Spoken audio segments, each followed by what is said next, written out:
وصلى الله تعالى على خير خلقه سيدنا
எல்லாருக்கும் அனுப்பி பண்ணி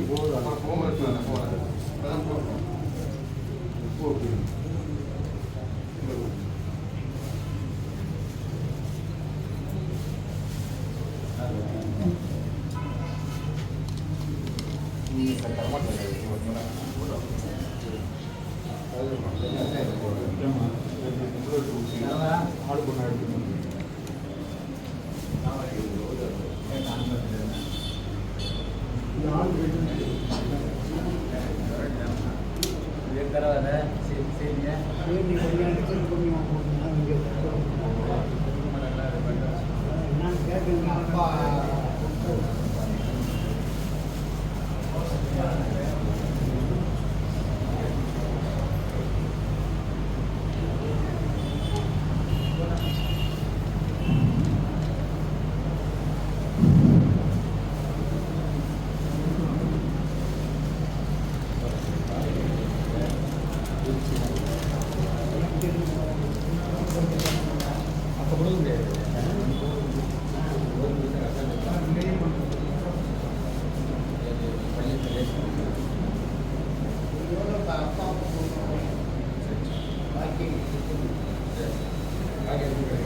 Assalamualaikum warahmatullahi wabarakatuh.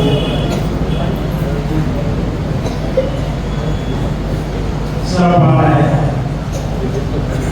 வாழ்க்கையில் இந்த நிகழ்ச்சியின் துவக்கமாக அல்லாஹ்வின் அருள் மறையிலிருந்து சில வசனங்களை ஓதுவதற்காக மாணவர் மஹமூத்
عليكم ورحمة الله وبركاته.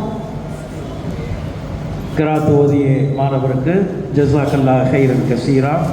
அடுத்து உருதுவில் ஒரு சிறிய கீதம் நம்முடைய பள்ளியினுடைய முஅத்தின் ஹாஃபிஸ் சுஹைல்.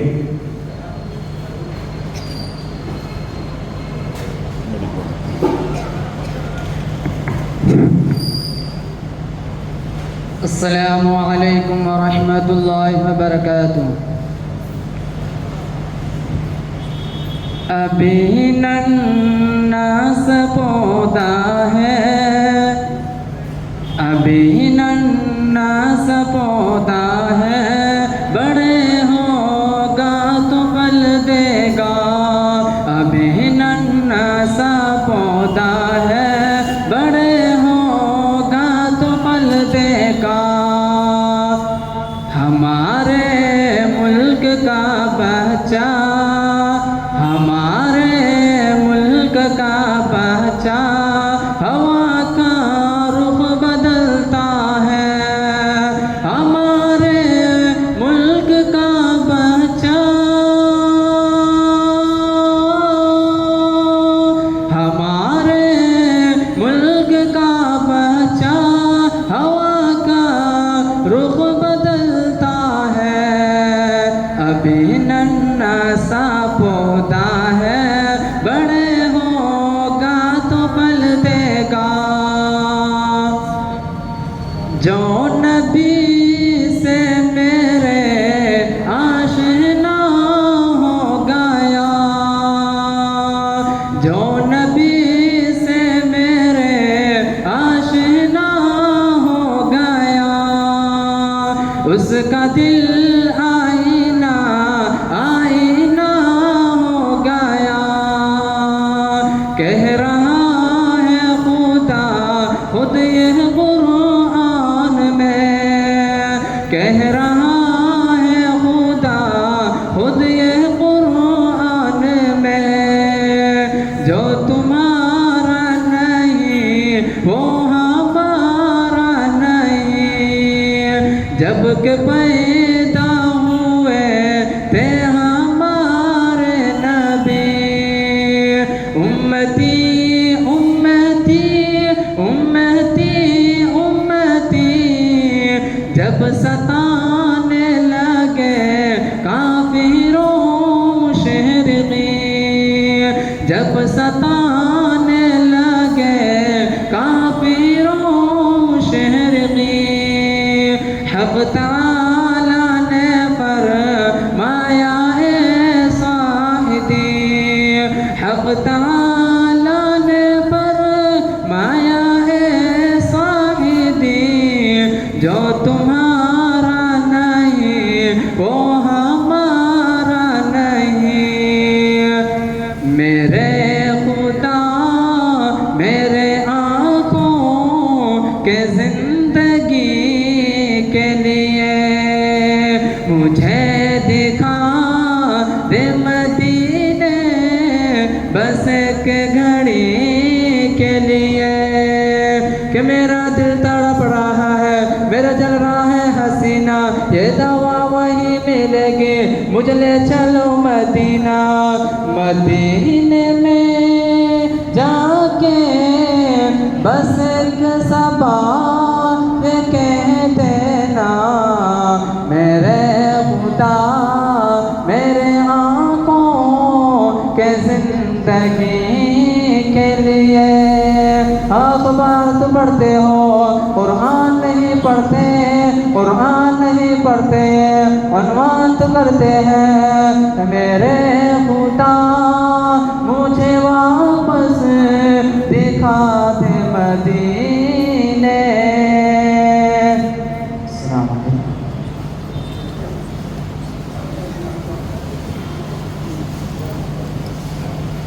உருதுவில் கீதம் இசைத்த முஅத்தின் சுஹைலுக்கு ஜஸாக்கல்லா ஹைரன் கசீரா. இன்னல் ஹம்த குல்லஹு லில்லாஹ் வஸ்ஸலாத்து வஸ்ஸலாமு அலா ரசூலில்லாஹ். அஸ்ஸலாமு அலைக்கும் வரஹ்மத்துல்லாஹி அய்யுஹுல்லாஹு லில்லாஹ். قال الله تعالى في القرآن العظيم والفرقان المجيد أعوذ بالله من الشيطان الرجيم بسم الله الرحمن الرحيم يا أيها الذين آمنوا اتقوا الله وكونوا مع الصادقين صدق الله العظيم. அளவற்ற அருளாளனும் நிகரற்ற அன்புடையவருமாகிய எல்லாம் வல்ல அல்லாஹ்வின் திருநாமத்தால் அல்லாஹ்வின் நல்லருளும் அண்ணல் பெருமானார் ஸல்லல்லாஹு அலைஹி வஸல்லம் அவர்களுடைய நல்லாசிகளும் நல்லோர்கள் நாதாக்கள் மேன்மக்கள் வலிமார்கள் இந்த விழாவின் நாயகராக திகழும் இங்கே ஆன்மீக ஆட்சி புரிந்து கொண்டிருக்கக்கூடிய ஆலிம் ஷா அப்துல் மஹமூத் அவர்கள் போன்ற நல்லோர்களுடைய துவா பரக்கத்துகளும் இந்நேரம் போல் என்றென்றும் நம்மீது நின்று நிலவட்டுமாக. சிறப்பான இந்த விழாவை தலைமை தாங்கி நடத்தி கொண்டிருக்கக்கூடிய மன்போல் உலா சொசைட்டியுடைய நிர்வாக பெருமக்களே, அன்புக்குரிய சகோதரர்களே, அருமைக்குரிய தாய்மார்களே, மாணவர்களே, வல்லோன் அல்லாஹ் ஜல்லஷானஹு தஆலா நாளை மறுமையிலும் இதுபோன்று ஒரு சிறப்பான ஒரு இடத்தில் நம் அனைவர்களையும் ஒன்று சேர்த்து அருள்வானாக. அன்புக்குரிய சகோதரர்களே, ஆலிம் ஷா அப்துல் மஹமூத் வலியுல்லா அவர்களுடைய வருடாந்திர திருவிழா இன்றைக்கு நம்முடைய இந்த மக்காமில் நடந்து கொண்டிருக்கிறது. வருடம் நடக்கக்கூடிய இந்த நிகழ்ச்சியின் மூலமாக வலிமார்களின் மீது நமக்கு இருக்கக்கூடிய பற்றுதலை நாம் அதிகப்படுத்திக் கொள்கிறோம்.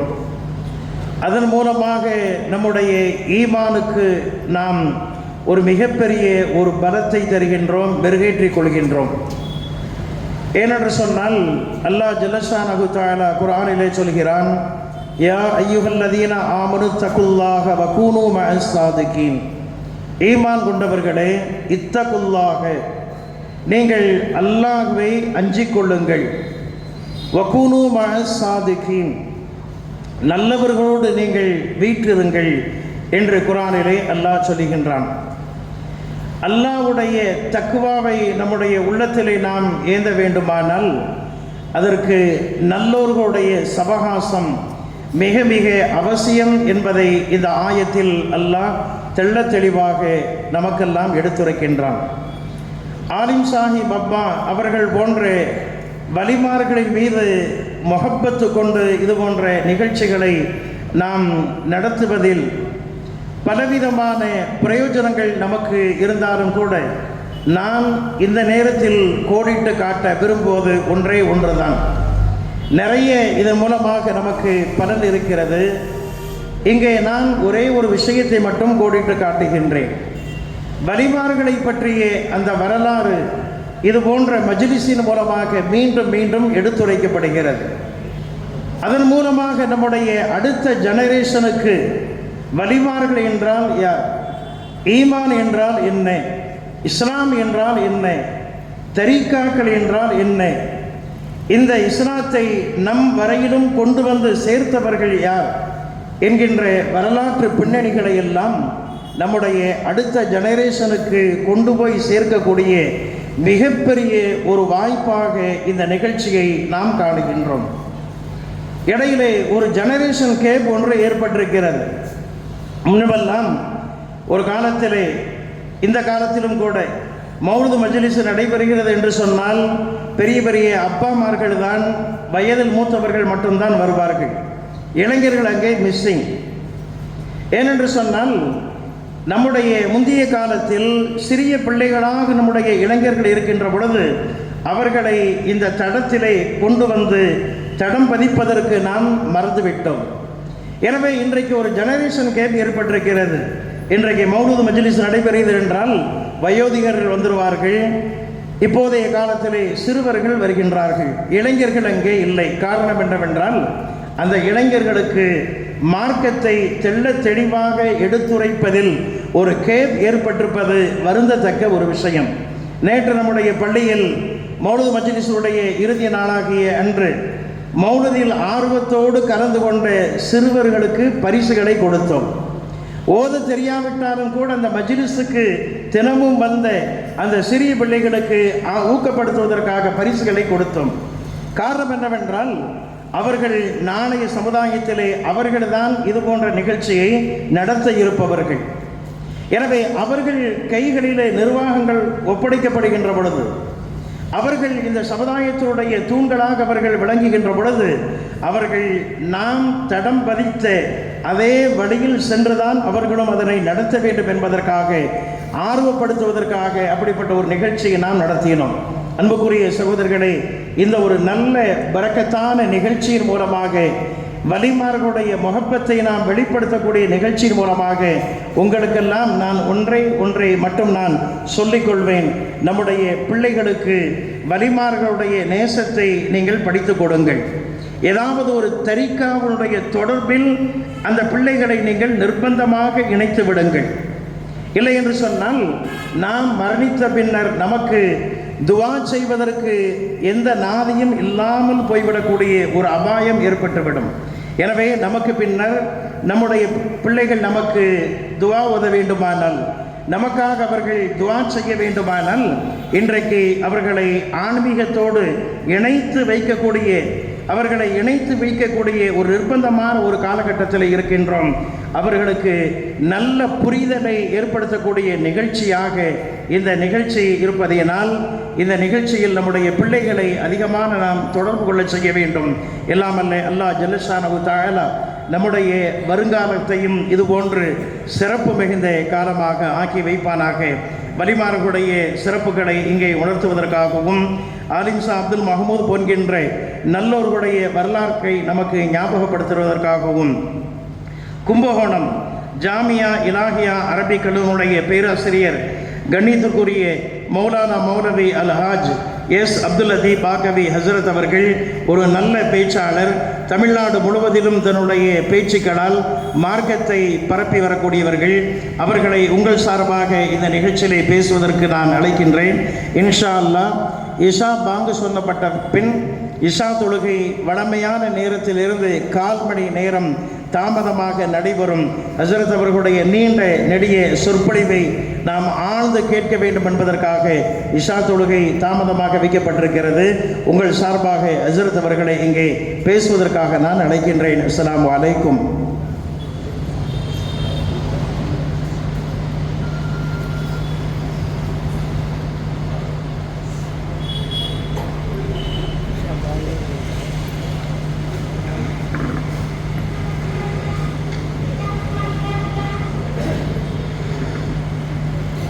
अस्सलामु अलैकुम वरहमतुल्लाहि वबरकातुहु। अहमदुल्लाह ताला अव्वलम मुतवालियन कमा अमर वस्सलातु वस्सलामु अला रसूलिहि अफललिल बशर व अला आलिहि व सहाबिहिल मुतबर। क़ाल अल्लाहु ताला फ़िल क़ुरआनिल अलीम वल फ़ुरक़ानिल मजीद मन अमिल सालिहन मिन दकरिन औ उन्सा व हुव मुमिनुन फलनुहियन्नहु हयातन तय्यबा वलनज्ज़ियन्नहुम अजरहुम बिअहसनि मा कानू यअमलून। वक़ाल नबियुना सल्लल्लाहु अलैहि वसल्लम अल कय्यिसु मन दान नफ्सहु व अमिल लिमा बादल मौत। सदक़ल्लाहुल अलियुल अलीम व सदक़ रसूलुहुन नबियुल करीम। பெருகி வரும் கருணையினால் பேருலகை காத்து வரும் பேரருளாளன் அல்லாஹுவிற்கே கோடான கோடி புகழ். இருட்டறையில் இடறி விழும் இனத்தவருக்கு இனிய இஸ்லாத்தின் பெருவிளக்கை பிடித்தவராம், பேரின்ப பெட்டகமாம், நற்குணத்தின் நாயகமாம், சற்குணத்தின் தாயகமாம், மக்கத்து ரோஜாவாம், மதினத்து ராஜாவாம் எங்கள் மஹ்மூத் முஸ்தபா ஸல்லல்லாஹு அலைஹி வஸல்லம் அவர்களின் மீதும் அவர்களின் புனிதமிக்க குடும்பத்தினர்களின் மீதும் அவர்களுடைய வாழ்க்கை நெறிமுறைகளை வலுவாத நலுவாத பின்பற்றி நடந்த சஹாபா செம்மல்களின் மீதும் உலகம் முழுவதும் நிறைந்திருக்கின்ற இறைநேச செல்வர்கள், பாரம்பரிய பெருமை மிக்க புனித மண்ணாக திகழக்கூடிய கூத்தாநல்லூருக்கு புகழ் சேர்த்து கொண்டிருக்கின்ற மகான் அப்துல் மஹமூத் ஆலிம் சாஹிப் அப்பா வலியுல்லா அவர்களின் மீதும் அவர்களின் மீது அன்பும் காதலும் கொண்டு கூடியிருக்கின்ற நம் அனைவர்களின் மீதும் இந்த கூத்தாநல்லூர் நகர்வாசிகள் அனைவர்களின் மீதும் உலகம் முழுவதும் நிறைந்திருக்கின்ற இஸ்லாமிய பெருமக்கள் அனைவர்களின் மீதும் அளவற்ற அருளாளன் அல்லாஹ்வின் அன்பும் கருணையும் கரிசனமும் என்றென்றும் குன்றாது நின்று நிலவட்டுமாக என்று பிரார்த்தித்து எனது உரையை ஆரம்பம் செய்கிறேன். சங்கைக்கும் மிகுந்த மரியாதைக்கும் உரிய இந்த விழாவினுடைய தலைவரும் இந்த பள்ளியினுடைய இமாமாக இருந்து இந்த ஊரினுடைய சிறப்பிற்கும் பெருமைக்கும் எடுத்துக்காட்டாக திகழ்ந்து வருகிற இந்த ஊரிலே அவர்கள் மூலமாகவே நான் சில பயான்களுக்கு வந்து போய் கொண்டிருக்கிறேன்.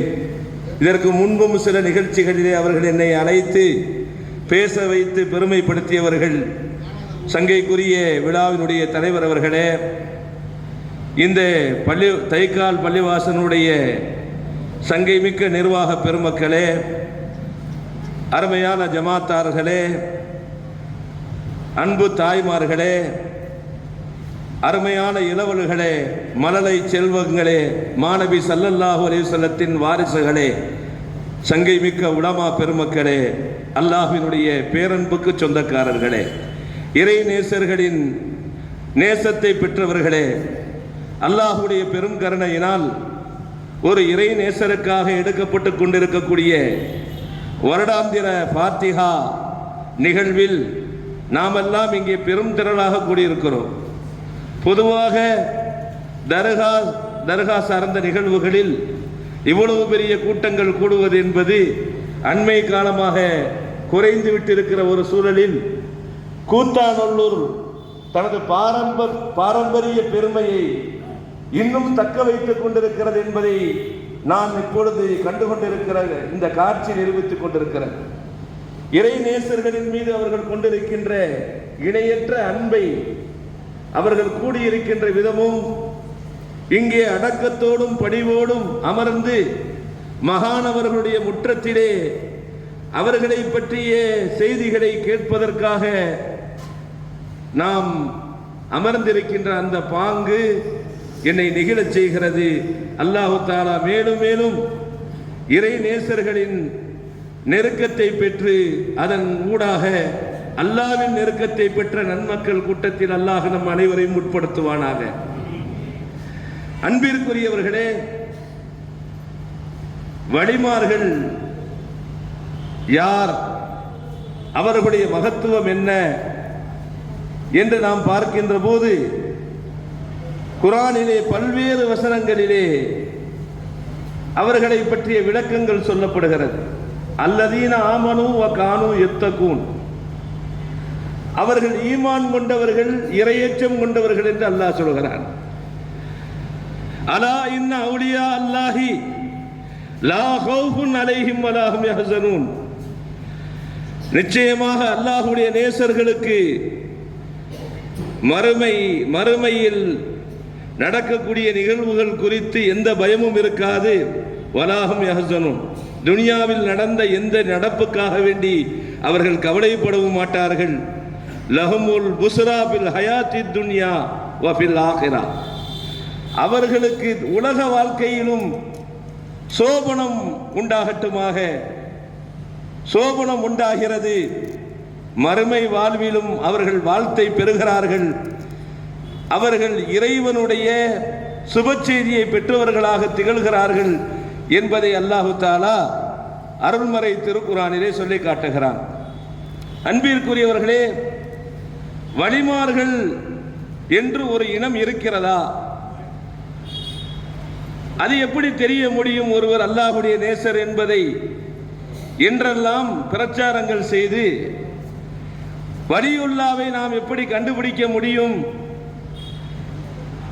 என்பதை போன்ற வினாக்களை எல்லாம் தொடுத்து, அப்படிப்பட்ட ஒரு கான்செப்ட், அப்படிப்பட்ட ஒரு நபர்களே இஸ்லாத்தில் இல்லை என்பதை போல அவர்களுடைய தொடர்ச்சியான பிரச்சாரத்தின் மூலமாக இன்று இந்த உம்மத்தில் ஒரு கணிசமான பகுதி மக்களை நம்ப வைத்து விட்டார்கள்.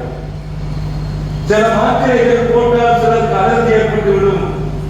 சில வழிமார்களை பற்றிய பேச்சை கேட்டாலே பலருக்கு அலர்ஜி உண்டாகிவிடுகிறது. கபருக்கு தியாகத்துக்கு செல்வதை விமர்சிக்கிறார்கள். வழிமார்களுடைய தர்பாருக்கு சென்று வருவதை குறைப்பதோடு பார்க்கிறார்கள். இணை வைப்பதாக அதை சித்தரிக்கிறார்கள். கபர் வழங்கிகளெல்லாம் நமக்கு பட்டங்கள் சூட்டுகிறார்கள். அன்பிற்குரியவர்களே, அல்லாஹ்வுடைய நேசருடைய நெருக்கம் அது அல்லாஹ்வின் மூலமாக வலியுறுத்தப்படுகிறது. நபிமார்களின் மூலமாக அந்த வழிமார்களுடைய நெருக்கத்தை பெற வேண்டும் என்பதை வாழ்க்கையாக வாழ்ந்து காட்டப்பட்டிருக்கிறது. திருக்குர்ஆனிலே பல நிகழ்வுகள் வழிமார்களோடு தொடர்புள்ள செய்திகள் இருக்கிறது. நாம் மேலோட்டமாக அந்த வசனங்களை கடந்து சென்று விடுகிறோம். எல்லோருக்கும் தெரிந்த சூரத்துல் கஹ்ஃப், அதிலே ஹிதர் நபி அலைஹிஸ்ஸலாத்துடைய வரலாறு, மூசா அலைஹிஸ்ஸலாத்துடைய வரலாறு பதிவு செய்யப்பட்டிருக்கிறது. அதிலே ஹிதர் நபி அலைஹிஸ்ஸலாம் அவர்களை தேடி அதற்கு மூசா அலைஹிஸ்ஸலாம் அவர்கள் பயணம் செல்கிறார்கள் அல்லாஹ்வுடைய கட்டளையின் பிரகாரம். அது நீண்ட ஒரு வரலாறு. கிதாபுல் இல்மிலே புகாரி ஷரீஃபிலே பதிவு செய்யப்பட்டிருக்கிறது. இன்றைய காலகட்டத்தில் மிகப்பெரிய அறிஞர் யார் என்று ஒருவர் மூசா அலைஹிஸ்ஸலாம் அவர்கள் இந்த கூட்டத்தில் கேட்டபோது, அந்தந்த காலகட்டத்தில் வாழக்கூடிய நபிமார்கள் தான் கல்வியிலே ஞானத்திலே உழைந்தவர்களாக இருப்பார்கள் என்ற அடிப்படையிலே நான் என்று சொல்லிவிட அதை அல்லாஹ் விரும்பாமல் அப்படி சொல்வது ஒரு சிறப்பான முறையிலே இருக்காது என்ற அடிப்படையிலே உங்களை விடவும் ஞானம் பெற்ற ஒருவர் இருக்கிறார், அவரை தேடி செல்லுங்கள் என்று அல்லாஹ் அனுப்புகிறார். யதார்த்தத்திலே ஹிதர் நபி அலைஹிஸ்ஸலாம் பெற்றிருந்த ஞானங்கள் அது வேறு வகையான ஒன்று. அதில் மூசா அலைஹிஸ்ஸலாம் பெற்றிருந்த ஞானம் வேறு. ஹிதர் நபி பெற்றிருந்த அந்த துறையிலே அவர்களுக்கு உயர்வு இருந்தது. எனவே அந்த வரலாற்றுக்குள்ளே நாம் முழுமையாக செல்லாமல் ஒரு மேலோட்டமாக ஒரு தகவலுக்காக நான் வருகிறேன். அன்பிற்குரியவர்களே, ஹிதர் அலைஹிஸ்ஸலாம் அவர்கள் நபியுல்லாவா அல்லது இறைநேசரா? லவ்ஹுல் மஆலி பலூல் அமாலி என்ற நூலில் அகீதா நூல்களிலே அதை பற்றி விரிவாக பேசப்படுகிறது. சிலருடைய கருத்து தான் அவர்கள் நபி என்பது. பெரும்பான்மையானவருடைய கருத்து இன்னும் மிகவும் வலுவான கருத்து, அவர்கள் இறைநேசர் என்பதுதான். ஆனால் மூசா அலைஹிஸ்ஸலாம் அவர்கள் நபியாக இருக்கிறார்கள். ஒரு வாதத்தின் அடிப்படையில் சில பேர் ஹிதர் அலைஹிஸ்ஸலாம் அவர்களை நபி என்று கருதுகிறார்கள் அல்லவா? அந்த வாதத்தின் அடிப்படையில் கூட அவர்கள் நபி என்று வைத்துக் கொண்டாலும் மூசா அலைஹிஸ்ஸலாத்துடைய அந்தஸ்தை ஹிதர் அலைஹிஸ்ஸலாம் அடைய முடியாது. ஏனென்றால் ரசூல்மார்களில் உலுல் அஸ்மான 5 ரசூல்மார்கள் உண்டு. அந்த 5 ஒருவர் மூசா அலைஹிஸ்ஸலாம். அந்த பட்டியலில் ஹிதர் நபிக்கு இடம் இல்லை. ஹஜரத் நூஹ் நபி அலைஹிஸ்ஸலாம், ஹஜரத் இப்ராஹிம் அலைஹிஸ்ஸலாம், ஹஜரத் மூசா அலைஹிஸ்ஸலாம், ஹஜரத் ஈசா அலைஹிஸ்ஸலாம், நமது நபினா முஹம்மது ஸல்லல்லாஹு அலைஹி வஸல்லம், இந்த 5 பேரும் உலுல் அஸ்மான நபிமார்களாக இருக்கிறார்கள். நபி என்று பார்த்தாலும் மூசா அலைஹிஸ்ஸலாத்துடைய அந்தஸ்து எங்கோ இருக்கிறது. ஹிதர் நபியுடைய அந்தஸ்து அவர்களை கவனித்து பார்க்கிற போது கொஞ்சம் அந்தஸ்தால் அவர்கள் குறைவானவர்கள் தான். ஒரு ஆழமான மனிதரை, ஒரு அனுபவமான மனிதரை, அந்தஸ்தால் உயர்ந்து சிறந்து விளங்கக்கூடிய ஒருவரை, தன்னை விடவும் அந்தஸ்தை குறைந்த ஒரு நபரை நோக்கி அல்லாஹ் அனுப்புகிறான். அவரை போய் சந்தித்து விட்டு வரும்படி, அவர்களிடம் சென்று கல்வி ஞானத்தை தேடிக்கொள்ளும்படி அல்லாஹ் அனுப்புகிறார். அன்பிற்குரியவர்களே, இன்னொரு அறிவிப்பின் பிரகாரம் பெரும்பான்மையானவருடைய கருத்து, ஜும்ஹூர் அதிகமான உலமாக்களுடைய கருத்து அவங்க வலியுள்ளாங்க. அப்போ ஒரு வலியுல்லா இருக்கக்கூடிய இடத்திற்கு ஒரு நபியுல்லாவை அல்லாஹ் ஏன் அனுப்பினான்? பொதுவாக ஒரு நபியுல்லாவுடைய இடத்திற்கு வலியுல்லா போனால் அது மார்க்கத்தில் ஜாயிஸான வஸ்துவாக இருக்கும், வரவேற்கத்தக்க ஒரு விஷயமாக இருக்கும். மூசா அலைஹிஸ்ஸலாம் இருக்கிற இடத்திற்கு கிருல் அலைஹிஸ்ஸலாம் வந்திருந்தால் அப்ப நபிமார்களை போய் வழிமார்கள் சந்திப்பது என்பது ஜாயிஸ் ஆகும், மார்க்கத்தில் விரும்பத்தக்க விஷயமாக இருக்கும். ஆனால் ஒரு வலியுல்லா இருக்கக்கூடிய இடத்திற்கு ஒரு நபியுல்லா சென்றால் அது சுன்னத்தாக மாறிவிடும், ஷரியத்தாக மாறிவிடும். இறை நேசர்கள் இருக்கக்கூடிய இடம் சென்று அவர்களை தரிசித்து அவர்களிடம் அல்லாஹ் வைத்திருக்கக்கூடிய அருள் வளங்களை பெற்றுக் கொள்வது நபிமார்களின் சுன்னத்தாக, ஷரியத்தாக அது ஆக வேண்டும் என்பதனாலேதான் அந்தஸ்தால் உயர்ந்த நபியுல்லாவாக இருக்கக்கூடிய ஹஜ்ரத் மூசா அலைஹிஸ்ஸலாம் அவர்களை அந்தஸ்தால் குறைந்த ஹிர் அலைஹிஸ்ஸலாம் அவர்களிடத்திலே அல்லாஹ் அனுப்பி வைக்கிறார். அன்பிற்குரியவர்களே, ஒரு நபி ஒரு செயலை செய்கிற போது அது சுன்னத்தாக, ஷரியத்தாக, மார்க்க அங்கீகாரம் பெற்ற வரவேற்புக்குரிய ஒரு விஷயமாக மாறிவிடுகிறது. எனவே நபிமார்களுடைய மக்காமிற்கு சென்று வழிமார்களுடைய மக்காமிற்கு சென்று அவர்களுடைய வரலாற்றுகளை அருள் வளங்களை பெற்றுக் கொள்வது என்பது நபிமார்களின் சுன்னத்தாக இருக்கிறது. திருக்குர்ஆனிலே நிரம்ப தகவல்களை நாம் பார்க்கிறோம். ஜக்கரியா அலைஹிஸ்ஸலாம் அவர்கள் அல்லாஹ்வுடைய நபி, அவர்களால் பொறுப்பேற்று வளர்க்கப்பட்டவர்கள் மரியம் அலைஹிஸ்ஸலாம். இம்ரானின் மகள் மரியம் அலைஹிஸ்ஸலாம் அவர்களை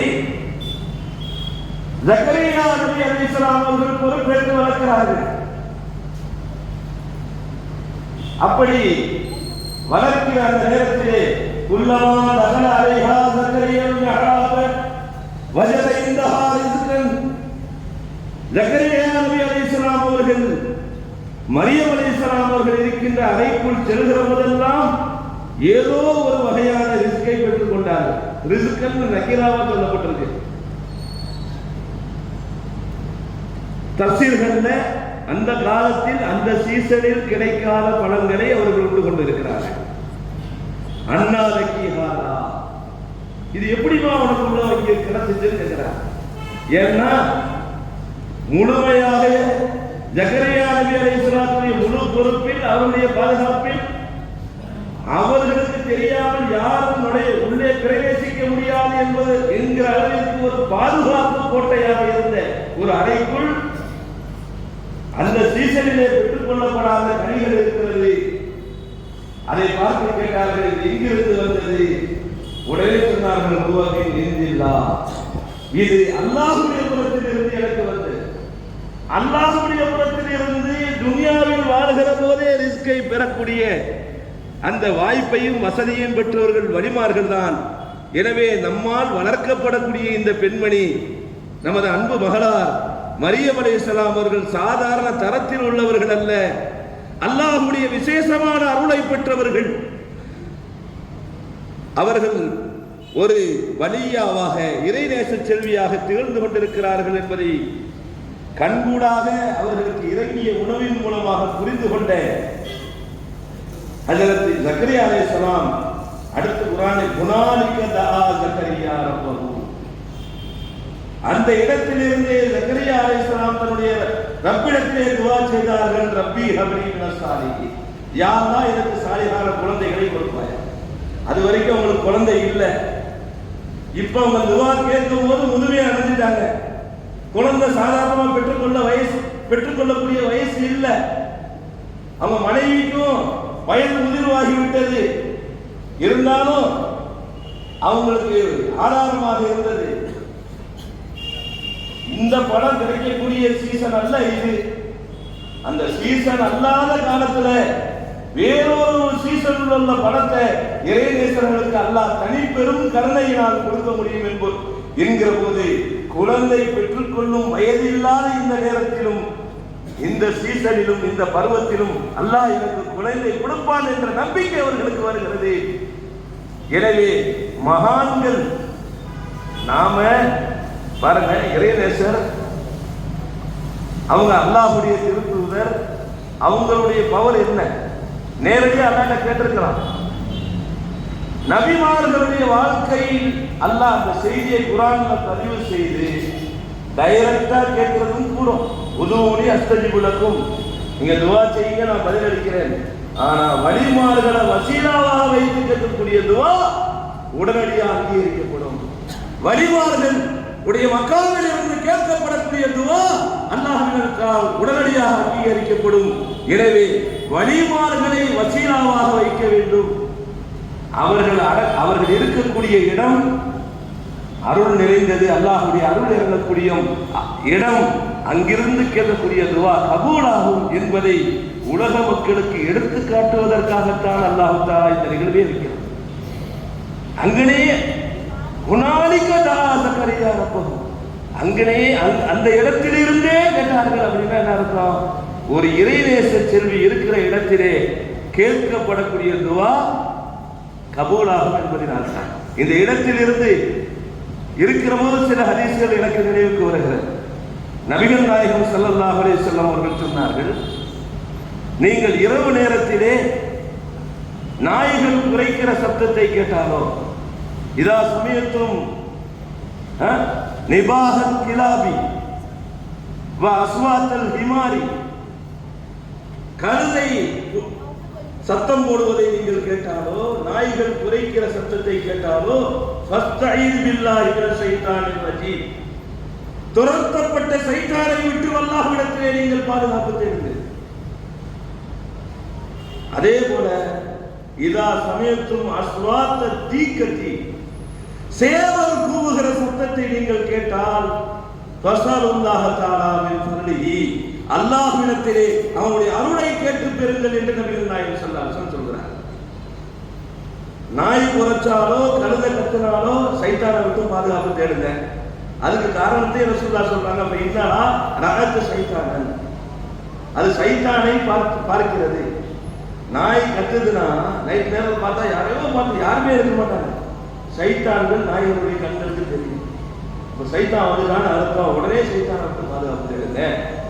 கழுதை கத்துதுன்னு சொன்னா சைத்தானை பார்த்து தான் கத்துது. அப்ப சைத்தான் வந்துட்டான்னு அர்த்தம், உங்களை கெடுத்துடக்கூடாது, உடனடியா அல்லாஹ் அவங்களை கொண்டு பாதுகாப்பு தேடுங்க.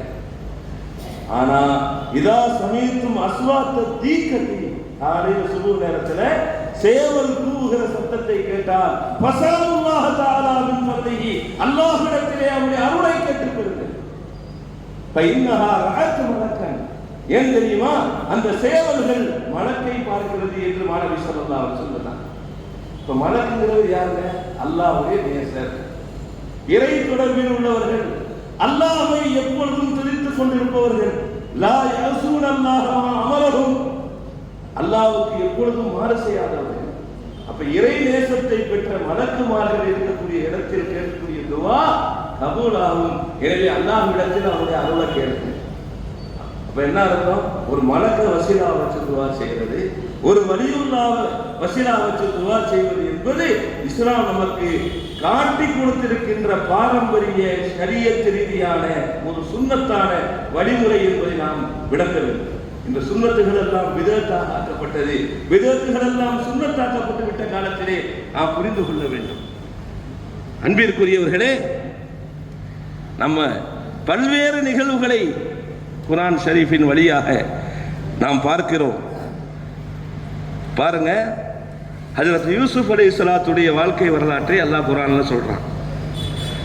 பெரிய வரலாறு, முழுமையாக ஒரு நபியுடைய சரித்திரம் சூரத் யூசுஃபிலே பதிவு செய்யப்பட்டிருக்கிறது. அது ஒரே சூறாக்குள்ள. மூசா அலைஹிஸ்ஸலாத்துடைய சரித்திரம் கூட பல இடங்கள்லையும் பரவலாக வருது. ஆனால் சூரத் யூசுஃபில் முழுமையாக யூசுப் அலைஹிஸ்ஸலாத்துடைய சரித்திரத்தை சொல்றான். அந்த தேவையான ஒரு பகுதியை மட்டும் நம்ம இங்கே எடுத்துக்கிறோம். தன்னுடைய மகனுடைய பிரிவால் அழுது அழுது அழுது அழுது ஹஜரத் யாக்கூப் அலைஹிஸ்ஸலாத்துடைய கண் பார்வை பறிபோய் விட்டது, கண்ணு தெரியல ஒரு கட்டத்தில். இந்த செய்தி ஹஜரத் யூசுப் நபி அலைஹிஸ்ஸலாம் அவர்களுக்கு கிடைக்கிறது. அப்ப அவங்க சகோதரர்கள் உணவு தானியங்களை பெற வந்தபோது, இரண்டாவது தடவை வந்தப்ப தன்னுடைய சட்டையை கொடுக்குறாங்க. இது ஹபூபி கமீசி ஹாதா, என் சட்டையை கொண்டு போங்க, ஃபல்கிஹி அலா வஜிஹி அபீக், உங்களுடைய தந்தையுடைய முகத்தில் அதை போய் போடுங்க. என்ன கேள்வினா, கண்ணு தெரியாதவருக்கு இவர் இங்கிருந்து துவா செஞ்சிருக்கலாம். ஏன்னா இவங்களும் ஒரு நபியுல்லா, அல்லாஹுடைய திருத்தூதர். கண்ணு தெரியாம போன ஹஜரத் யாக்கூப் அலைஹிஸ்ஸலாம் அவர்களும் ஒரு இறை தூதர். அல்லாஹ்ட்டையே நேரடியாக கேட்கணும்னு அவங்களுக்கு தெரியத்தானே செய்யும். நான் துவா செய்கிறேன், உங்க வாப்பாட்டா சொல்லுங்க, உங்க பார்வை சரியா போயிடும் அப்படி சொல்லி விடலை. என் சட்டையை கொண்டு போய் அவருடைய முகத்தில் போடுங்க, பார்வை வந்துடும். புரியுதுங்களா இல்லையா? வழிமார்களை வசீலாவாக ஆக்க வேண்டும், அல்லது வழிமார்கள் தொடர்புள்ள ஒரு பொருளை வசீலாவாக ஆக்குவது நபிமார்கள் காட்டிய பாதை, குர்ஆன் நமக்கு காட்டுகிற பாதை. எங்கு எவ்வளவு தூரம் நம்மளை குர்ஆனிலிருந்து மார்க்கத்திலிருந்து நம்மை தூரமாக்கி விட்டார்கள் என்பதை நாம் புரிந்து கொள்ள கடமைப்பட்டிருக்கிறோம். அன்பிற்குரியவர்களே, அப்ப என்ன சொல்றாங்க? ஒரு இறை நேசர் அல்லாஹுடைய திருத்தூதருடைய உடலில் இருக்கக்கூடிய உடலோடு உடலாய் சேர்ந்திருந்த ஒரு பொருள் இன்னொரு பொருளிலே படுகிற போது ஷிஃபாவை தருகிற ஆற்றல் இருக்கிறது. எனவே நீங்கள் அல்லாஹ்விடத்திலே நேரடியாக கேட்டு பெறக்கூடிய சூழல் இருந்தாலும் நபிமார்கள் பயன்படுத்திய பொருள்களை, நபிமார்கள் வாழ்ந்த இடங்களை, வழிமார்கள் குடிகொண்டிருக்கக்கூடிய இடங்களில் இருந்து கேட்கிற போது, அல்லது அவர்கள் பயன்படுத்திய சாதனங்களை பயன்படுத்தி கேட்கிற போது, அதை வசீலாவாக வைத்து கேட்கிற போது நம்முடைய நோக்கம் 100% நிறைவேறும் என்பதைத்தான் திருக்குர்ஆன் நமக்கு தெள்ளத் தெளிவாக நமக்கு எடுத்து காட்டுகிறார். திருக்குர்ஆன் ஹதீஸ் ஷரீஃபிலே நபிகள் நாயகம் ஸல்லல்லாஹு அலைஹி வஸல்லம் சொன்னாங்க, வழிமார்களுடைய பரக்காத்துகள் என்பது சாதாரணமான ஒன்றல்ல. அதுஃபினு மௌதாக்கும் வஸ்தகௌமின் சாலிஹீன், உங்களில் இறைநேசர்களாக இருக்கக்கூடியவர்களுடைய கபறுகளுக்கு மத்தியில் உங்களில் மௌத்தானவர்களை அடக்கம் செய்யுங்கள். பக்கத்துல இறைநேசர்கள் இருக்க, இடையில நம்ம போய் அடங்கிக்கணுமா? அதுஃபினு மௌதாக்கும், உங்களில் இறந்தவர்களை நீங்கள் தஃபன் செய்யுங்கள். அலா வஸ்தி கௌமின் சாலிஹின், சாலிஹான மக்களுடைய மத்திய பகுதியிலே நீங்கள் அடக்கம் செய்யுங்கள் என்று ஒரு நபிமொழி இருக்கிறது. இந்த நபிமொழி தேவபந்தினுடைய மிக புகழ்பெற்ற பேராசிரியர்களில் ஒருவர், அதனுடைய நாசிராக முதல்வராக இருந்து திறம்பட செயல்பட்டவர்கள் காரி தையீப் சாஹிப் ரஹ்மத்துல்லாஹி அலைஹி அவர்கள். அவரிடத்திலே மாணவர்கள், சாலிஹன்களுடைய கபர்களுக்கு மத்தியிலே நம்முடைய மௌத்தாக்களை அடக்கம் செய்யுங்கள் என்று ஒரு நபிமொழி வருகிறதே, இதனுடைய விளக்கம் என்ன, தாத்பரியம் என்ன என்று கேட்ட போது அவங்க சொன்னாங்களா, தம்பி, ஒரு மின் விசிறி நீங்க போடுறீங்க, உங்களுக்கு உங்க தேவைக்கு வேண்டி அது சுத்தம் போது அந்த காற்று அவங்க மேல் மட்டுமா படும், சுத்தி இருக்கக்கூடியவங்களுக்கு பூரா படுமா இல்லையா? அதனால எங்கே இறைநேசர்கள் அடக்கப்படுகிறார்களோ அங்கே அல்லாஹ்வுடைய அருள் இறங்கிக் கொண்டே இருக்கும். எனவே அதற்கு அருகாமையில் உங்களுடைய கபரை ஆக்கிக் கொள்ளும் போது அவர்களுக்கு இறங்கக்கூடிய அருள் உங்களுடைய கபர்களுக்கும் இறங்கும். அதற்கு பெருமானார் ஸல்லல்லாஹு அலைஹி வஸல்லம் அடக்கப்பட்டிருக்கக்கூடிய அந்த புனித ரோலால அபூபக்கர் சித்திக் நாயகம் அடங்குறதுல ஒரு நியாயம் இருக்கு. அது யாருடைய வீடு? அது ஆயிஷா சித்திகா ரலியல்லாஹு வீடு. இன்னும் ஒரு இடம் தான் இருந்துச்சு, அந்த இடத்தை அவங்களுக்குன்னு அவங்க நினைச்சுக்கிட்டு இருக்கையில அதற்கு உமர் கத்தாப் ரலியல்லாஹு அன்ஹு இப்னு முல்ஜிமினால் தாக்கப்பட்டு வீருக்கு போராடி கொண்டிருந்த நேரத்தில் பேச்சுவார்த்தை நடத்திக்கிறார். அம்மா எனக்கு கொடுங்க அந்த இடத்தை, இழந்துங்களா? ஜனத்தில் வக்கீல் போய் அடங்க வேண்டியதானே? ஏன் நபிகள் நாயகம் ஸல்லல்லாஹு அலைஹி வஸல்லம் பக்கத்தில் அடங்கணும்னு அதற்கு உமர் நாயகம் ரலியல்லாஹு அன்ஹு ஆசைப்பட்டார்கள். பெருமானார் ஸல்லல்லாஹு அலைஹி வஸல்லத்திற்கு இறங்கக்கூடிய அந்த அருள்கள் தன்னுடைய கபரிலும் இறங்க வேண்டும் என்று ஆசைப்பட்டார். அன்பிற்குரியவர்களே, சாலிஹானவர்கள் இறை நேசருடைய அந்த நெருக்கத்தை நாம் சாதாரணமாக நினைக்கிறார். எனவே வழிமார்கள் நமக்கு அல்லாஹ்விடத்தை பாக்கியமாக இருக்கிறார்கள். அவர்களை வசீலாவாக வைத்து நாம் கேட்கக்கூடிய துஆக்கள் அல்லாஹ்விடத்திலே அங்கீகரிக்கப்படுகிறது. குர்ஆன் ஷரீஃபிலே பல்வேறு நிகழ்வுகளை அல்லாஹ் தஆலா நமக்கு சொல்லி காட்டுறார். சூரத்துல் கஹ்ஃபிலே நிறைய சம்பவங்கள்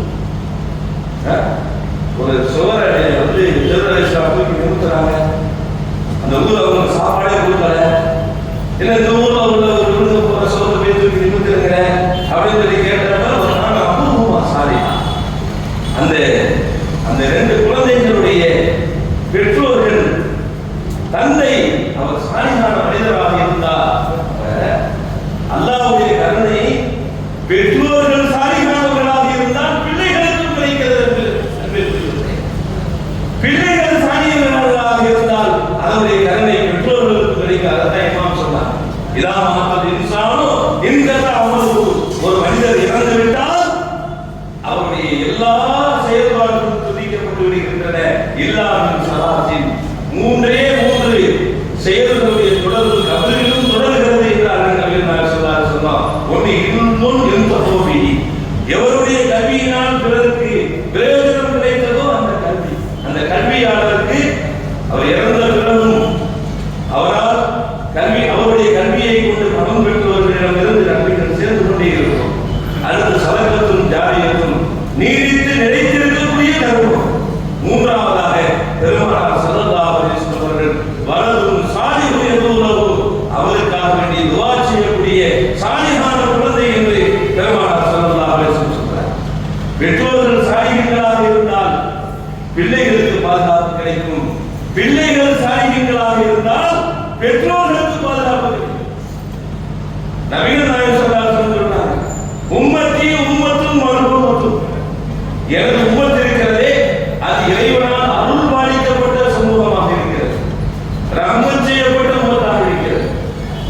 இதுகிலூன ஃபீ குபூரிஹா ஃபீ துனூபிஹா, எனது உம்மத்தினர்கள் கபருக்குள்ளே நுழைகிற போது பாவங்களோடு நுழைகிறார்கள். கபரை விட்டு வெளியே இருக்கிற போது பாவமற்ற நிலையிலே நுழைகிறார்கள். அப்ப அந்த மனிதர் கேட்கிறாரு, இவ்வளவு பாவத்தோட உள்ள போனா வெளியே வரும்போது பாவம் இல்லாம வந்தது காரணம் என்ன? இஸ்திக்ஃபார் வருது, உன் மகன் உனக்காக பெரிய பாவம் மன்னிப்பின் காரணத்தினால் உங்களுடைய பாவம் மன்னிக்கப்பட்டிருக்கிறது.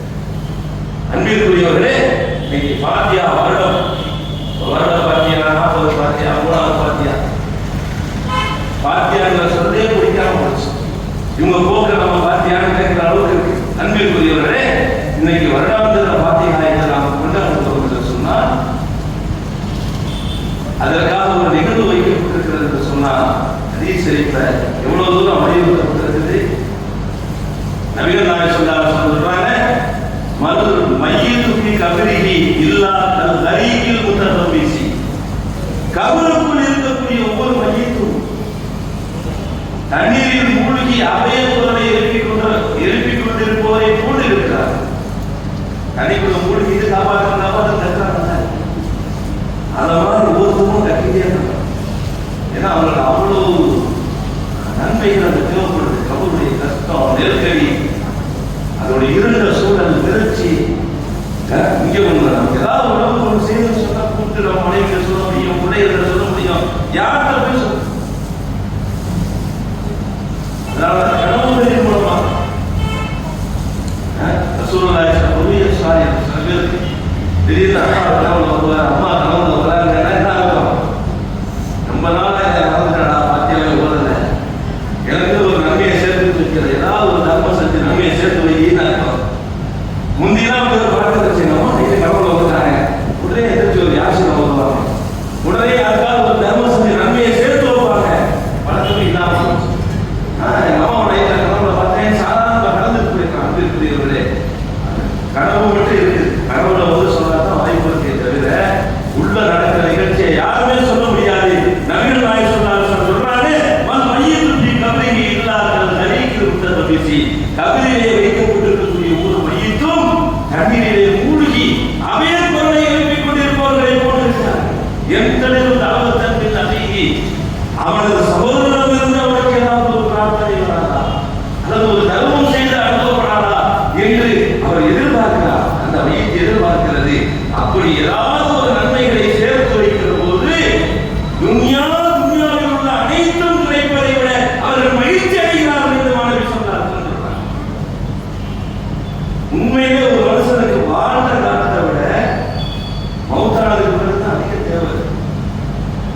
அதனால நம்ம பிள்ளைகளை நமக்கு துவா செய்யக்கூடிய பிள்ளைகளா உருவாக்கணும். இந்த துவாங்கிற கான்செப்டே இல்லாம போச்சு. தொழுகைக்கு பிறகு துவா எல்லாத்தையும் விதத்துக்கு விளக்கம் என்ன? இவ்வளவு தைமையாக கூடிய ஒரு வகாபி அவர் விதத்துக்கு ஒரு விளக்கம் கொடுக்கிறார். அது என்ன? மா ஹதஸ பஅத நபி ஸல்லல்லாஹு அலைஹி வஸல்லம் ரசூலுல்லாஹி ஸல்லல்லாஹு அலைஹி வஸல்லம் காலத்திற்கு பிறகு புதிதாக தோன்றிய ஒரு அழைப்பு இல்லை. இந்த விளக்கம் வெளிப்படையா பார்த்தா நல்லது மாதிரி தெரியும். அந்த விளக்கத்தில் தான் மிகப்பெரிய சரி இருக்கிறது. அல்லாஹ்வுடைய தூதர் ஸல்லல்லாஹு அலைஹி வஸல்லத்திற்கும் சஹாபாக்களுக்கு மத்தியிலே பிளவு ஏற்படுத்தக்கூடிய ஒரு விளக்கம். அப்படின்னா ரசூலுல்லாஹுடைய காலத்தில் இல்லாத ஒண்ணு நம்ம மாற்றமாக கருதக்கூடாது அப்படின்னு வந்துடும். சுருக்கமா தேவைக்கான செய்திகள் அப்படின்னு சொல்லிட்டு போறேன். குர்ஆனை பின்பற்றுவது ஹதீஸை பின்பற்றுவது அப்படின்னா குர்ஆன் அப்படியே டைரக்டா அவர்களை மட்டும் பின்பற்றுறதுன்னு அர்த்தம் இல்லை. குர்ஆன்ல என்ன சொல்லப்பட்டிருக்கோ அதை சேர்த்து பின்பற்றணும்.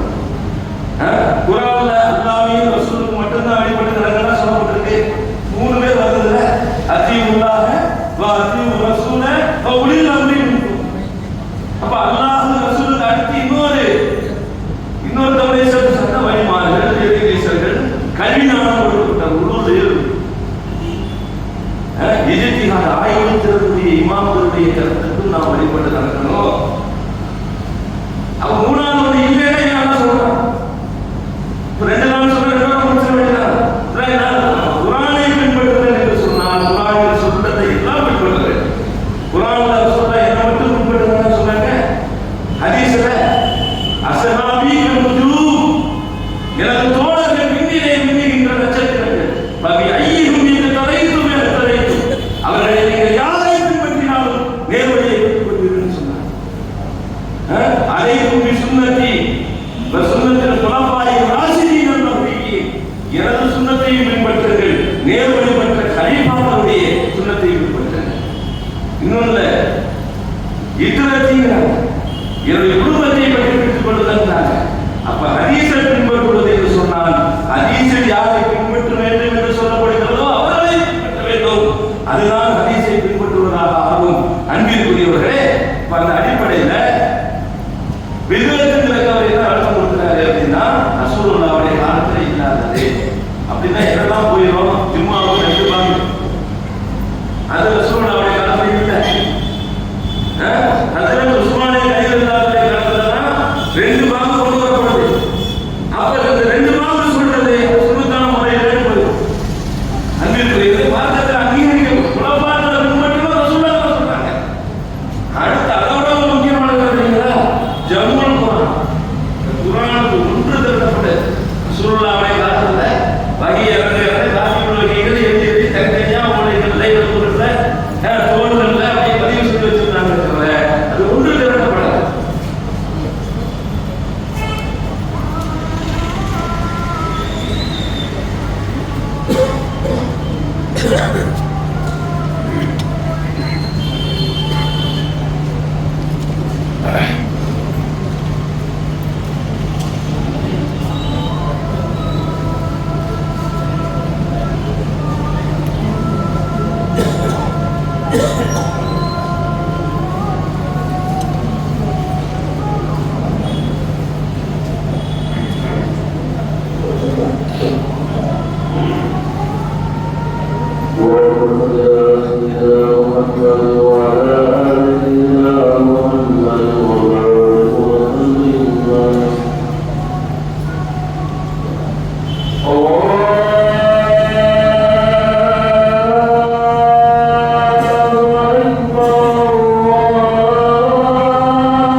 சங்கைக்குரிய பெருமக்களே, அப்ப ஜம்முல் குரான், குரானை ஒன்று திரட்டுதல் அப்படிங்கக்கூடிய பணி நபிகள் நாயகம் சொல்லாத காலத்தில் நடக்குது.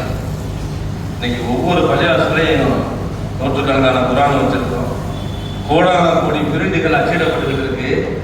அல்ஹம்துலில்லாஹ் ஓதணும். அந்த இவ்வளவு குரான் இருந்துமே இப்போ ஓதுறது குறைஞ்சு போச்சு.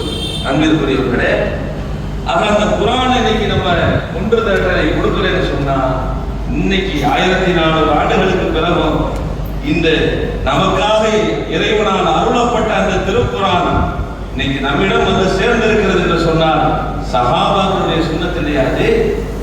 அப்ப நபிகளால் அடையாளம் காட்டப்பட்டவர்கள் செய்கின்ற அந்த வழிமுறைகளும் மார்க்க அங்கீகாரம் பெற்றது என்பதை நாம் புரிய வேண்டும். அது குற்றமாகாது. அவைகளையும் நாம் அங்கீகாரமாக எடுத்துக்கொண்டதுனால்தான் இந்த இஸ்லாம் இன்று வரைக்கும் வளர்ச்சி கண்டிருக்கிறது. பல வாக்கியங்கள் இந்த உம்மத்திற்கு கிடைத்திருக்கிறது.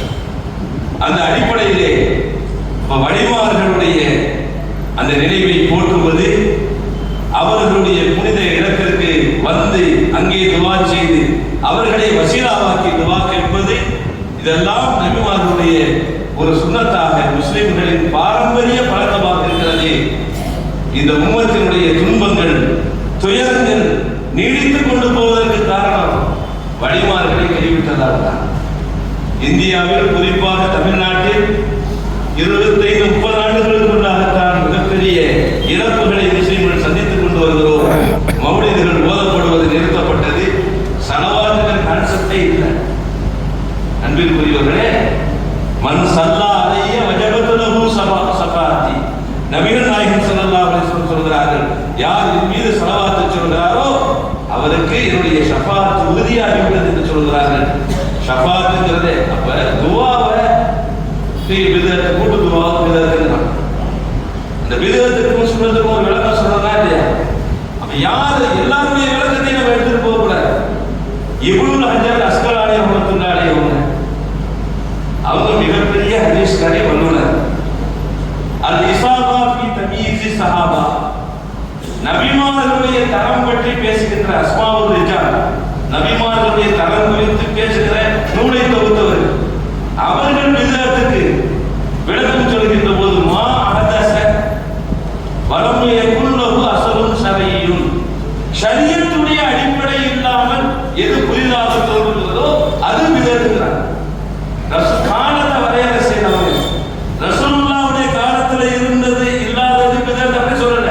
எதுக்கு ஷரியத்துடைய அடிப்படை இல்லையோ அது பிதஅத்துங்கிறார். இப்ப உதாரணத்துக்கு பாருங்களேன், உதுஊனி அஸ்தஜிபு லக்கும், நீங்க துஆ செய்யுங்க நான் பதிலளிக்கிறேன் நல்லா சொல்லிட்டான். அப்ப துவாங்கிற கான்செப்டுக்கு மார்க்கத்துல அடிப்படை ஆதாரம் இருக்கு. துவா செய்யலாம்.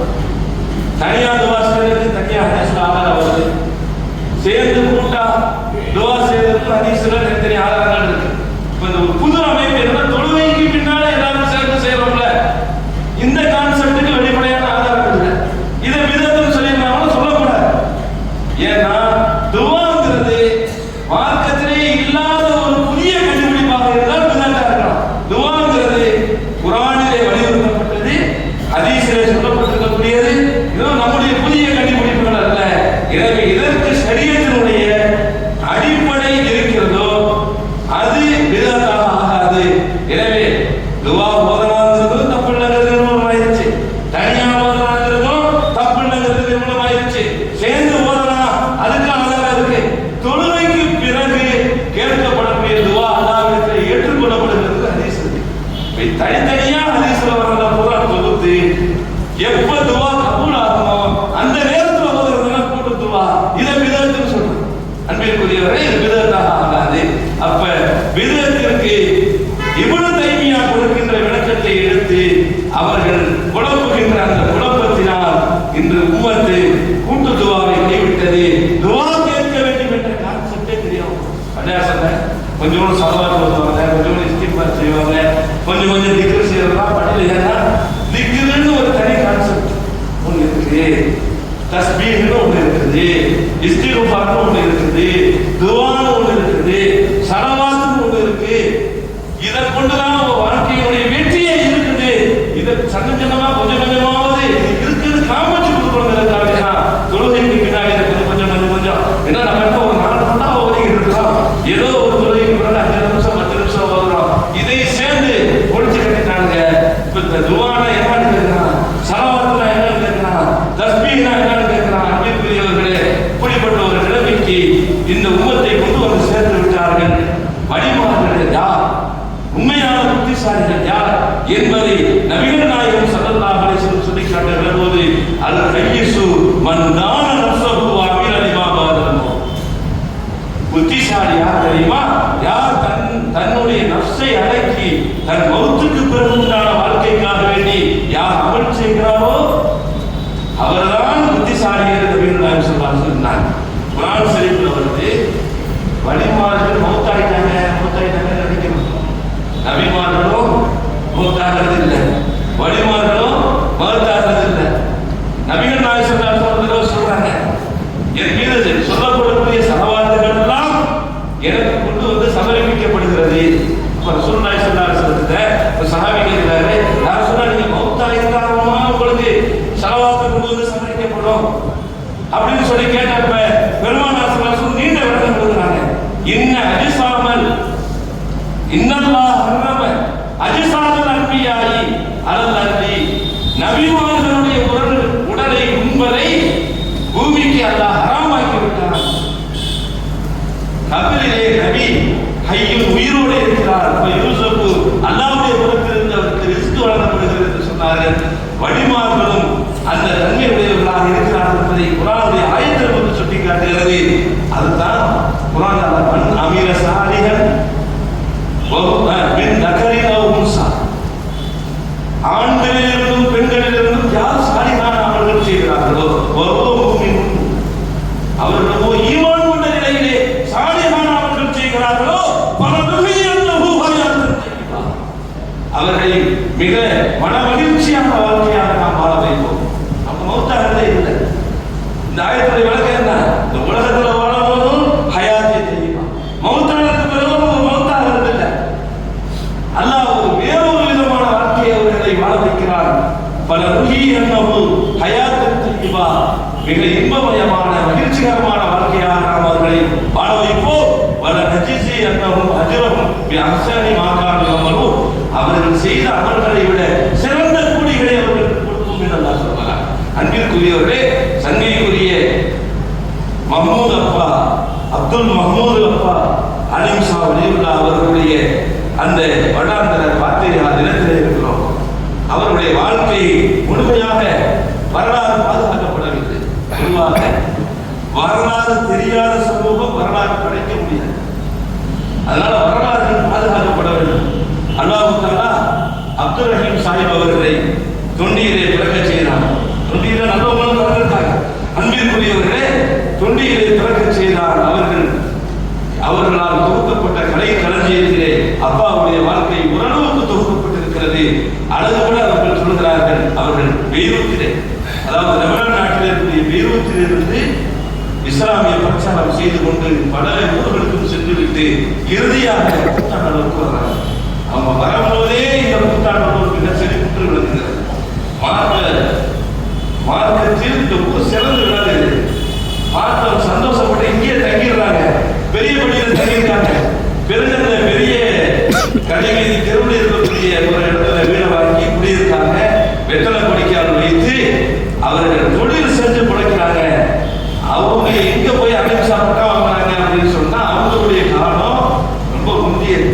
நாமும் சாகுல மீது பாதுகாப்புடைய காலத்துக்கு பிறகு இருந்தாலும் முறையா மதரசாக்கள் நடைபெற்று சனது வழங்கக்கூடிய காலம் அல்ல.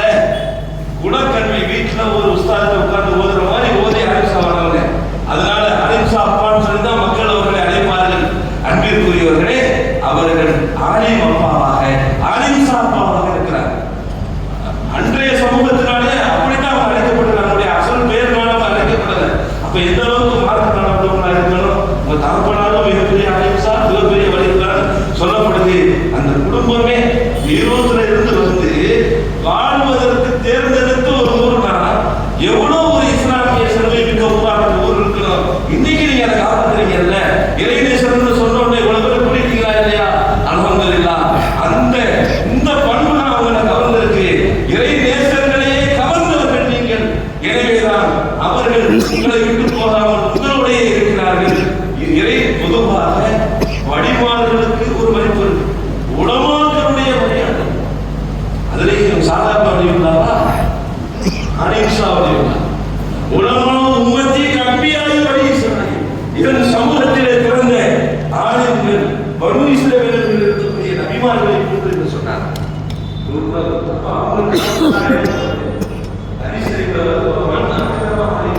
யார் ஒரு ஆளுக்கு மரியாதை கொடுக்கிறாரோ எனக்கு மரியாதை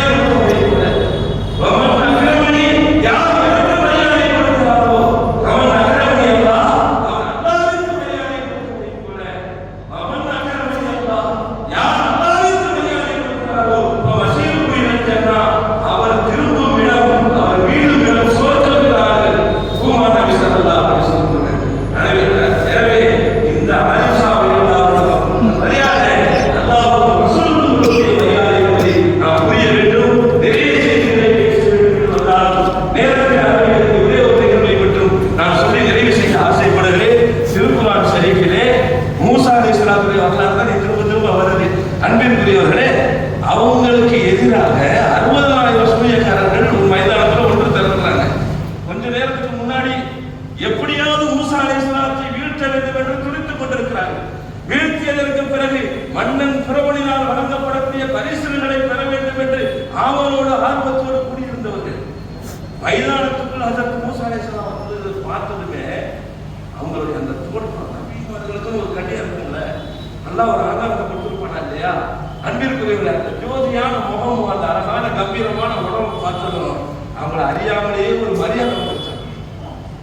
குர்ஆன்ல அந்த மரியாதை வந்ததுடைய வெளிப்பாட எங்க 60,000 பேர் எதிர்த்து இருக்கிறாங்க.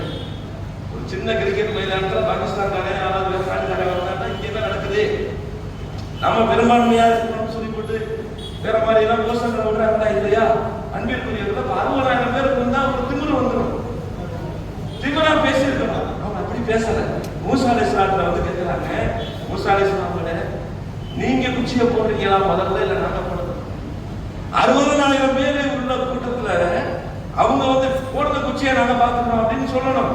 சொல்லாம நீங்க ஃபர்ஸ்ட் போடுறீங்களா இல்ல நாங்க போடட்டுமா? அவங்க தோற்றம் அவங்களுக்கு அவங்க மீது ஒரு மரியாதை ஏற்படுத்துச்சு. அதனால ரொம்ப கண்ணியமா நடந்துக்கிட்டாங்க நபி. அதனால என்ன ஆச்சு? ஃபர்ஸ்ட் அவங்க 60,000 குச்சியை போடுறாங்க. பிறகு இவங்க குச்சியை போட்டது 60,000 ஒழுங்கப்பட்டது. அடுத்த வினாடி ஒரு சில வினாடிகளுக்கு முன்பு இறை மறுப்பில் இருந்தவர்கள் 60,000 பேரும் ஒருத்தர் கூட விடுவிடாம சில வினாடிகளில் பூமினாக மாறிவிட்டார். இந்த அளவுக்கு சொன்னாங்க, ஆமன்னா ரப்பில் ஆலமீன், அதோட கூட நிப்பாட்டிருக்கான். ஆமன்னா ரப்பி மூசா ஆகும். எங்க ரப்பு யாரு தெரியுமா?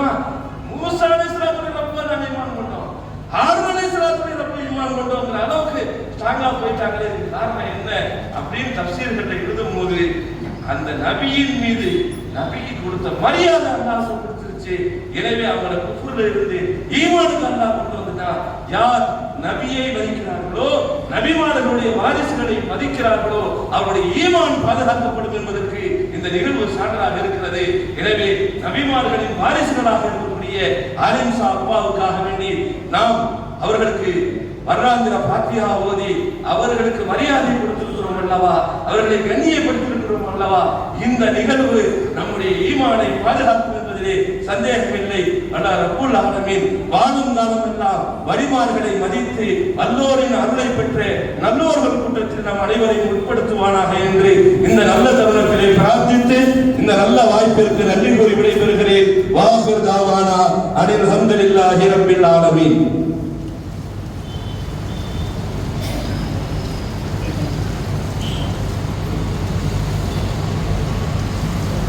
மிக நீண்டதொரு சிறப்பான ஒரு பயானை தந்த ஹஸரத் அவர்களுக்கு ஜஸாக்கல்லாஹு கைரன் கஸீரா. ஹஸரத் அவர்கள் ஒரு அரபிக் கல்லூரியில் பேராசிரியராக இருப்பதினால் மாணவர்களுக்கு மார்க்க விஷயத்தை எந்த அளவுக்கு இறங்கி சென்று புரிய வைக்க முடியுமோ அந்த அளவுக்கு புரிய வைத்ததை போல மிக மிக தெள்ள தெளிவாக மார்க்கத்தினுடைய அனுஷ்டானங்களை, வழிமார்களுடைய தாற்பயங்களை மிக சிறப்பான முறையிலே நமக்கு எடுத்துரைத்தார்கள். அதன்படி வாழ்வதற்கு அல்லாஹ் கிருபை செய்தருவாராக. நம்முடைய இந்த மஜ்லிஸில் ஆன்மீக ஆட்சி புரியக்கூடிய ஆலிம் அப்துல் முஹம்மது வலியுல்லாஹ் அவர்களை பற்றிய இரண்டு முக்கியமான தகவல்கள் நமக்கு மத்தியிலே வரலாறாக சொல்லப்பட்டிருக்கிறது. ஒன்று, அவர்களுடைய பெற்றோர்கள் லெபனான் நாட்டில் இருக்கக்கூடிய பெய்ரூத்தில் இருந்து நம்முடைய ஊருக்கு குடிவந்து இங்கே அவர்கள் பிறந்தவர்கள். ஆலிம் சாஹிப் அப்துல் முஹம்மது வலியுல்லாஹ் அவர்கள் இங்கே பிறந்தவர்கள் என்கின்ற ஒரு வரலாறும், இன்னொன்று ஆலிம் சாஹா அவர்களே லெபனான் பெய்ரூத்தில் இருந்து இங்கே நேரடியாக ஆலிமாக வந்தவர்கள் என்கின்ற இந்த இரண்டு விதமான வரலாறுகளும் சொல்லப்பட்டிருக்கிறது. இதில் முதலில் சொல்லப்பட்ட வரலாறுக்கு சான்றளிக்கும் விதமாக ஆலிம் சாஹிப் அப்துல் முஹம்மது வலியுல்லாஹ் அவர்கள் தான் இந்த ஊருடைய முதல் ஆலிம் என்று எல்லோராலும் அதிகமாக அறியப்பட்டிருக்கக்கூடிய ஒரு விஷயம். அதனை உறுதிப்படுத்தக்கூடிய இன்னொரு தகவல், பக்கத்தில் இருக்கக்கூடிய அதிராம்பட்டினத்திலே பழைய காலத்தில் குலக்கல்வி முறையில் நடந்து வந்த ஒரு மதரசா இன்றைக்கு ரஹ்மானியா அரபிக் கல்லூரியாக இன்றைக்கும் அது நடைபெற்று வருகிறது.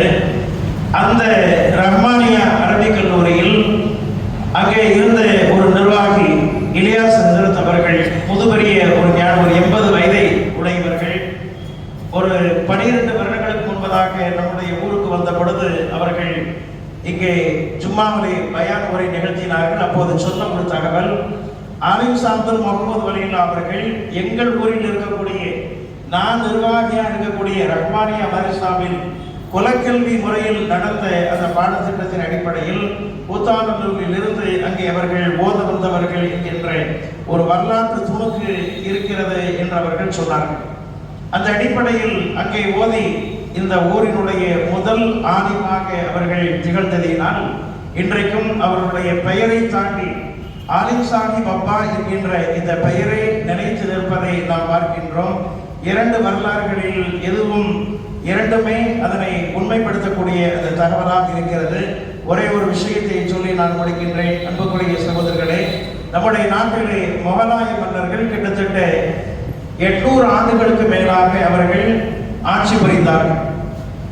முகலாய மன்னர்கள் இந்தியாவில் எங்கு அவர்களுடைய ஆட்சி பீடம் இருந்தாலும் கூட அவர்கள் ஆட்சி பொறுப்பை ஏற்றவுடன் அவர்கள் முதலாவதாக சென்று அவர்கள் பதவி பிரமாணம் எடுப்பது அஜ்மீரில் இருக்கக்கூடிய ஹாஜா நாயகம் அவருடைய அந்த ரவுலா ஷரீஃபில் தான். அவருடைய ஆட்சி பீடம் இந்தியாவில் எங்கு வேண்டுமானாலும் இருக்கலாம், டெல்லியில் இருந்திருக்கலாம், ஊபியில் இருந்திருக்கலாம். ஆனால் அவருடைய தலைமை பீடம், அவருடைய பார்லிமெண்ட் அஜ்மீர் ஹாஜா நாயகம் அவருடைய ரவுலாவாக மகாராய் மன்னருடைய வரலாறுகளை பார்க்கின்ற பொழுது நமக்கு இந்த உண்மை புரிய வரும். இப்படி வலிமார்களுடைய தன்மைகளை மதித்து நடந்த காலமெல்லாம் இஸ்லாமியர்களுக்கு சாதகமான ஆட்சி அதிகாரங்கள் நம்முடைய நாட்டில் இருந்தது. எப்போது ஆட்சியினுடைய கொடூரம் மாறி வந்தது என்பதை நமக்கெல்லாம் புரிய வைக்க வேண்டுமானால் ஒரு 30 வருடங்களாக நிலைமை தலைகீழாக மாறிக்கொண்டே வருகிறது. காரணம் என்னவென்றால் வலிமார்களை நிந்திக்கக்கூடிய ஒரு கூட்டம் நமக்கு மத்தியிலே உருவான பொழுது இந்த துஷ்மன்களின் மூலமாக அல்லாஹ் நம்மை அடக்குகின்றான் என்பதையே அதன் மூலமாக நாம் புரிந்து கொள்ள முடியும். 30 வருடமாக உருவாக்கிய இந்த கூட்டம், வலிமார்களை நிந்திக்கக்கூடிய கூட்டம், குர்ஆன் ஹதீஸ்களை மறுக்கக்கூடிய இந்த கூட்டம், அந்த கூட்டம் எப்போது துவங்கியதோ படிப்படியாக அவர்களுடைய வளர்ச்சி இஸ்லாமியர்களுக்கு பாதகமான ஒரு நிலைமை நம்முடைய நாட்டிலே ஏற்படுத்தி இருக்கிறது. அதற்கு என்ன காரணம், எதற்கு எது காரணம் என்பதை உங்களுடைய சிந்தனைகளை நான் விட்டுவிட்டு எல்லாம் அல்ல அல்லாஹ் ஜல்லஷானஹு தஆலா மேன்மக்களை மதிப்பதின் மூலமாக, வலிமார்களை கொண்டாடுவதன் மூலமாக, அவர்கள் மீது நாம் கொண்டிருக்கக்கூடிய முகப்பத்தின் அடிப்படையில் இந்த கூட்டத்திற்கும் அல்லாஹ் ஹிதாயத்தை கொடுத்து வலிமார்களுடைய துஆ பரக்கத்தில் ஹாஜா நாயகம் அவருடைய துஆ பரக்கத்தில் எப்படி இந்தியா செழித்ததோ அதே போன்று மீண்டும் மீண்டும் அந்த நிலைமையை அல்லாஹ் ஆக்கி அருள வேண்டும். ஆலிம் சாஹிப் அப்பா வலியுல்லாஹ் அவர்களுடைய துஆ பரக்கத்தும் அதற்கு உறுதி செய்யும் என கேட்டு முடிக்கின்றேன். வாஹிரு தஅவானா அல்ஹம்துலில்லாஹி ரப்பில் ஆலமீன். அஸ்ஸலாமு அலைக்கும் வரஹ்மத்துல்லாஹி தஆலா வபரகாத்துஹு. இன்ஷா அல்லாஹ் இஷா தொழுகை இகாமத் 8:20க்கு நடைபெறும். தொழுகை முடிந்ததும் யாசின் ஓதி துஆ ஓதி தபருக் வழங்கப்படும். இன்ஷா அல்லாஹ் 9:15 மணி அளவில் ஷாதிலியா தரிகா இஹ்வான்களுடைய கடமை போல இந்த இடத்திலே திக்ர் மஜ்லிஸும் நடைபெறும். அனைத்து காரியங்களிலும் கலந்து கொண்டு அல்லாஹ்வுடைய நல்லருளையும் வலிமார்களுடைய துஆ பரக்கத்துகளையும் நாம் வெற்றி போவாங்க. அஸ்ஸலாமு அலைக்கும் வரஹ்மத்துல்லாஹி